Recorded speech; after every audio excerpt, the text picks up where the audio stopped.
plusieurs casquettes. Je suis consultant en management, formateur, coach, thérapeute.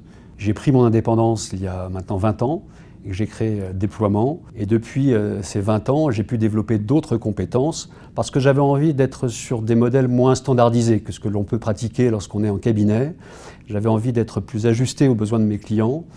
Et puis j'avais envie aussi de différencier le travail avec les personnes, avec les individus, avec les managers, et le travail avec les équipes. J'ai tendance à penser que moi je suis plutôt un expert en accompagnement individuel et collectif, ce qui me permet d'intervenir à la fois dans le champ du développement de la performance et dans le champ aussi de la transition et de l'accompagnement des entreprises d'une situation vers une autre au travers de la dynamique humaine du changement.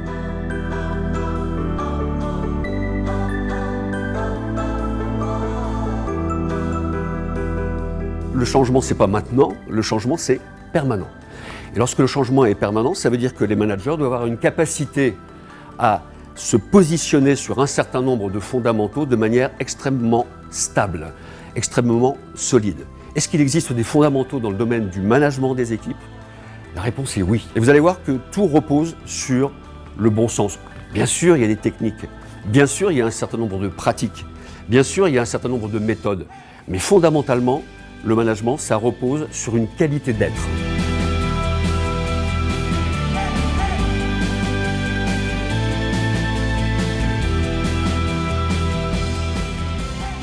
Je suis aussi un passeur au sens où je comprends assez vite quels sont les enjeux de l'entreprise en termes de changement.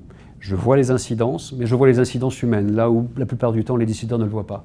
Eux, ils voient finalement les projets comme des projets au sens technique du terme. On est dans un temps industriel, donc on va gérer le projet dans ce temps industriel.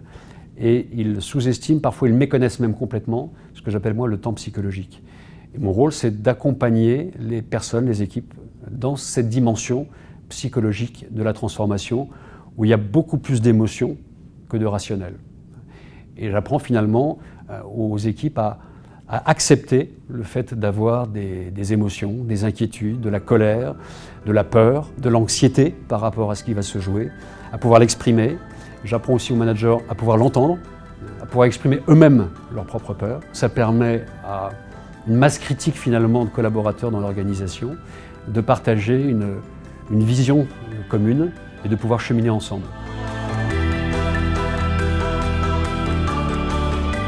Pourquoi? C'est-à-dire qu'est-ce qui justifie le fait qu'on fasse ça ou qu'on demande ça? Et pourquoi en 2 mots? Pour quel but? Et ça, je vais y revenir parce que c'est vraiment un des leviers essentiels qui est celui de la mobilisation. Aujourd'hui, plus que jamais, la mobilisation est nécessaire. Pourquoi? Parce qu'on est dans un monde imprévisible. Et s'il n'y a pas de projet, s'il n'y a pas de projection, le monde, il décide pour vous. Donc c'est plus intéressant quand même de décider pour soi.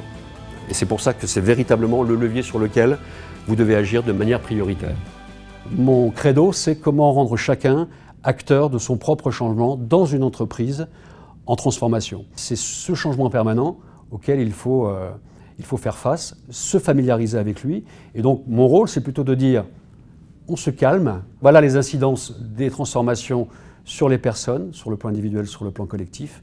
Et voilà comment vous pouvez conduire le changement dans la durée, sans épuiser les personnes, sans jeter les processus qui auront fonctionné pendant 1 an ou 2, mais au contraire en considérant qu'il y a un certain nombre d'invariants, c'est-à-dire d'éléments stables qui traversent les crises, les circonstances, avec le maximum d'efficacité.